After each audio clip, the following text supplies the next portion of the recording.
কিরে, তুই এখন এখানে বসে আছিস?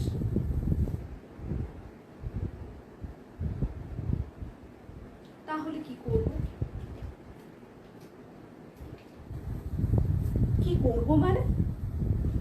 শোন, বাবা অফিসে বেরিয়ে গেছে আর মা আজকে মাসির বাড়ি গেছে। তো ঘরের সব কাজ কিন্তু তোকে আর আমাকেই করতে হবে। আর সন্ধ্যের মধ্যে ফিরে এসে যদি মা দেখে যে তুই কিছুই করিসনি আর আমিও হাত পা গুটিয়ে বসে আছি, তাহলে কিন্তু আজকে আমাদের দুজনের কপালেই দুঃখ আছে। হ্যাঁ, তো বল কি করব? গুড, ঠিক আছে। শোন, আমি বরঞ্চ রান্নাটা সেরে নিই।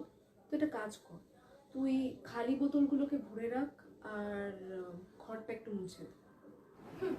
বাবা, নিজে একটা কাজ করবি আর আমার উপরে দুখানা কাজ চাপিয়ে দিচ্ছিস। বাহ, ঠিক আছে, তুই তাহলে রান্নাগুলো সেরে রাখ, আমি বরঞ্চ বোতলগুলো ভরে ঘরটা মুছে দিচ্ছি। ওরে বাবা, রান্না করতে তো অনেক খাটনি। সবজি কাটতে হবে, মাছ ভাজতে হবে, কিছু করি। শোন, কি করবি একটু তাড়াতাড়ি বল, আমার কাজগুলো করতে হবে। আচ্ছা ঠিক আছে, তুই বরঞ্চ রান্নাটা করে নে, আমি ওই জলটা ভরে নিই আর ঘরগুলো মুছে দিচ্ছি। বাবা, সব করা জল ভরা হয়ে গেছে, এবার একটু রেস্ট নিই।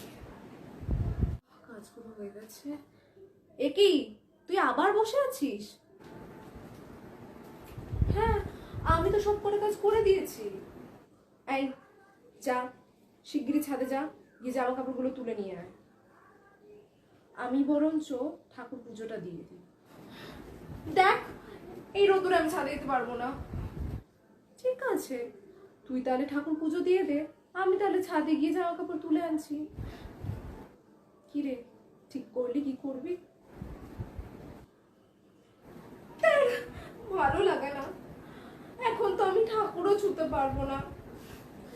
তুই না এগুলো ইচ্ছা করে করিস আমার সাথে। এখন আমি ছাদেই যাই, জামা কাপড়গুলো তুলে আনি।